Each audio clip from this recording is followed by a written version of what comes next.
कहीं आपके पास तो नहीं पहुंचा 500 रुपए का ये नोट, सर्कुलेट हुआ असली दिखने वाला नकली नोट। मुंबई में 4 लोगों को नकली नोट छापने के आरोप में गिरफ्तार किया गया है। पुलिस ने उनके पास से 500 रुपए के 200 नकली नोट बरामद किए हैं। साथ ही प्रिंटिंग मशीन भी बरामद हुई है।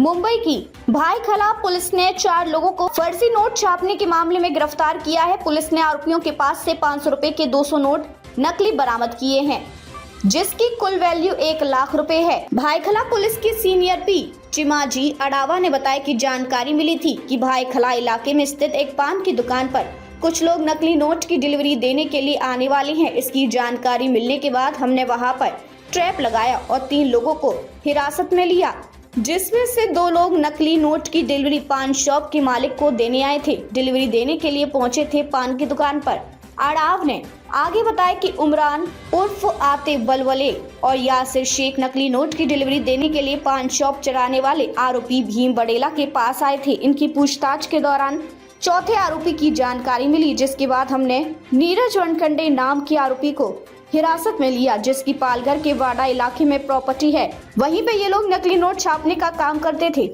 सर दिनांक 9 जानेवारी रोजी भायखळा पोलीस स्टेशनचे API सुहास माने आणि PSI सचिन पाटील जे आमचे डिटेक्शन ऑफिसर आहेत, त्यांना माहिती भेटली होती की 500 रुपये किमतीच्या काही बनावट नोटा या वितरित करण्यासाठी भायखळामध्ये काही लोक येणार आहेत। त्याप्रमाणे आम्ही ट्रॅप लावला होता।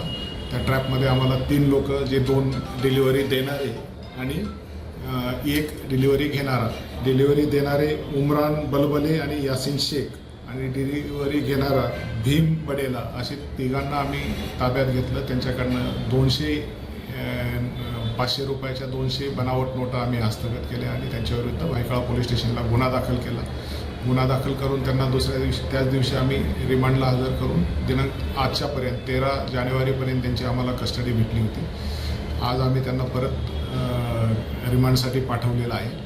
दरम्यान तपासामध्ये त्यांनी ही माहिती दिली की ह्या नोट ते त्यांचा पाहिजे आरोपी साथीदार आणि चौथा अटक आरोपी नीरज वेखेंडे यांच्यासह ते पालघर वाडा या ठिकाणी बनवतात। तिथे एक टीनचं शेड आहे, छोटं कच्चा रूम बनवलेला आहे, त्याच्यामध्ये ते हे सगळं काम करतात। त्याप्रमाणे आमची टीम तिथे जाऊन तिथे पण छापा टाकला असता तिथे आम्हाला ह्या नोट बनवण्यासाठी, ज्या बनावट नोटा आहेत त्या बनवण्यासाठी जे पण कच्चं मटेरियल लागतं त्याच्यामध्ये A4 साईजचा पेपर, त्याच्यानंतर प्रिंट केलेले काही पेपर, त्याच्यानंतर RBI लिहिलेलं जे स्टिक केलेली असते पट्टी, ती पट्टी, त्यानंतर तार, फेक नोट डिटेक्टर मशीन, हे असे सगळे बरेचसे तिथं आम्हाला मटेरियल भेटलं। ते मटेरियल आम्ही तिथे सीज केलेलं आहे। तिथून त्या नीरज वेखेंडेला पण अटक केलेलं आहे। पाहिजे आरोपीचा शोध घेतला, परंतु त्याला कुणकुण लागल्यामुळे तो फरार झालेला आहे। त्याच्याबाबत आमचा तपास चालू आहे। सदरच्या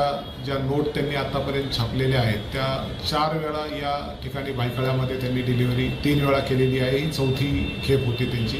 त्या 3मध्ये त्यांनी पहिल्यांदा 40,000 रुपये, त्यानंतर 60,000 आणि त्यानंतर 1 लाख रुपये असे 2 लाख रुपये ऑलरेडी त्यांनी डिलिव्हर केलेले होते आणि ते या आरोपींनी वापरलेले होते। आता त्यांनी कुठे वापरले याच्याबाबत पण आम्ही तपास करत आहोत। तर त्याच्यामध्ये त्यांनी सुरुवातीला तरी आत्ता असं दिलं आहे की जे जास्त किमतीची जर त्यांनी खरेदी केली, 5,000 रुपयामध्ये 1, 2, 3 नोट टाकून द्यायच्या, 10,000 मध्ये ते 4-5 नोट टाकून द्यायचा, एखादा बंडल असेल, तर अशा प्रकारचं त्यांचा ते वापर आत्तापर्यंत करत आलेले आहे। त्यांनी अजूनही काही ठिकाणी डिलिव्हरी दिल्याचं आम्हाला संशय आहे आणि त्याबाबत ते जरी माहिती देत नसली तरी आम्ही टेक्निकल इन्व्हेस्टिगेशन करून त्याच्याबाबत अधिक माहिती काढत आहोत। साइबर फ्रॉड की ट्रेनिंग दे रही चाइनीज कंपनियां, दिल्ली में आया हैरान करने वाला मामला। जाने एक एक बात। तमिलनाडु के तिरुचिरापल्ली के मैकेनिकल इंजीनियर विघ्नेश्वर मुरुगंथम को दिल्ली पुलिस ने एक प्रमुख जापानी प्रोफेसर को धोखा देने के आरोप में गिरफ्तार किया है। वह कंबोडिया में साइबर अपराध सिंडिकेट में शामिल हुआ था, जहां उसने भारतीय बैंक खातों की व्यवस्था और विदेशी साइबर अपराधियों से कमीशन कमाने के लिए उपयोग किया। तमिलनाडु के तिरुचिरापल्ली का मैकेनिकल इंजीनियर विघ्नेश्वर मुरुगंथनम हमेशा से ही ऐशो आराम की जिंदगी जीने की ख्वाहिश रखता था। वहीं उसके पिता सरकारी नौकरी से रिटायर्ड थे। बेरोजगार 30 वर्षीय मुरुगंतनम एक उच्च वेतन वाली नौकरी के लिए बेताब थे। हालांकि वो कानून के गलत पक्ष में आ गए, क्योंकि कथित तौर पर वे कंबोडिया में एक चीनी साइबर अपराध सिंडिकेट का सदस्य बन गए। पिछले सप्ताह विघ्नेश्वर को हौज खास के एक प्रमुख संस्थान की एक जापानी प्रोफेसर को 6 घंटे तक डिजिटल रूप से गिरफ्तार करके कथित तौर पर धोखा देने के आरोप में गिरफ्तार किया गया था। विघ्नेश्वर ने पूछताछ करने पर बताया कि क्राइम की दुनिया में उसका सफर आसानी से रुपए कमाने वादे से शुरू हुआ था। ऑनलाइन मिले चाइनीज कॉन्टैक्ट ने उसे कंबोडिया में अपनी कंपनी के साथ काम करने का आकर्षक अवसर दिया। चाइनीज कॉन्टैक्ट की तरफ से उसे टिकट भेजे और वह अप्रैल 2024 में कंबोडिया पहुंच गया। उसके पास कई भारतीय बैंक खाते थे, जिन्हें खोलने के लिए उन्होंने उससे कहा था। पहले तो सब कुछ वैध लग रहा था। मुरुगंतनम को एक होटल में रखा गया और उसके नए मालिक उसके द्वारा दिए गए बैंक खातों का इस्तेमाल करते थे। लेकिन जैसे जैसे दिन बीतते गए उसे एहसास होने लगा कि कुछ गड़बड़ है। मकर संक्रांति पर अब तक 1 करोड़ लोगों ने किया अमृत स्नान। संगम तट पर अद्भुत नजारे की देखें। पौष पूर्णिमा स्नान पर्व के बाद अब मंगलवार को महाकुंभ का महास्नान शुरू हो चुका है। मकर संक्रांति पर सबसे पहले अखाड़ों ने अमृत स्नान किया। संगम तट पर देश विदेश से आए लाखों श्रद्धालुओं ने आस्था की डुबकी लगाई। पहले अमृत स्नान में करीब 2.5 करोड़ लोगों के शामिल होने का अनुमान है।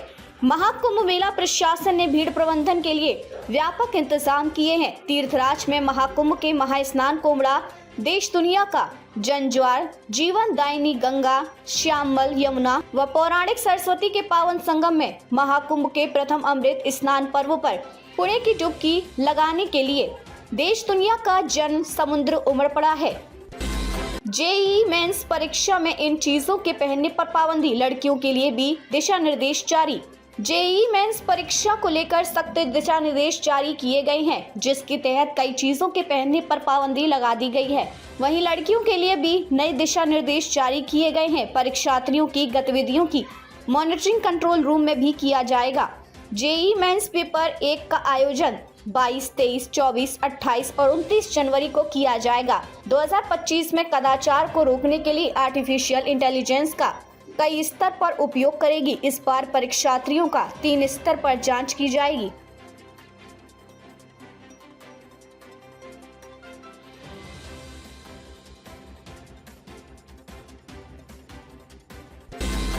चुनाव से पहले भाजपा के अंदर बड़ी बेचैनी, बगावत की राह पर कई नेता। दिल्ली इलेक्शन 2025 से पहले भाजपा के अंदर बेचैनी बढ़ गई है। टिकट कटने से नाराज कई नेता बगावत की राह पर हैं। करावल नगर से 5 बार के विधायक मोहन सिंह बिष्ट प्रकरण के बाद बीजेपी के सामने असंतुष्ट नेताओं को मनाने की चुनौती है।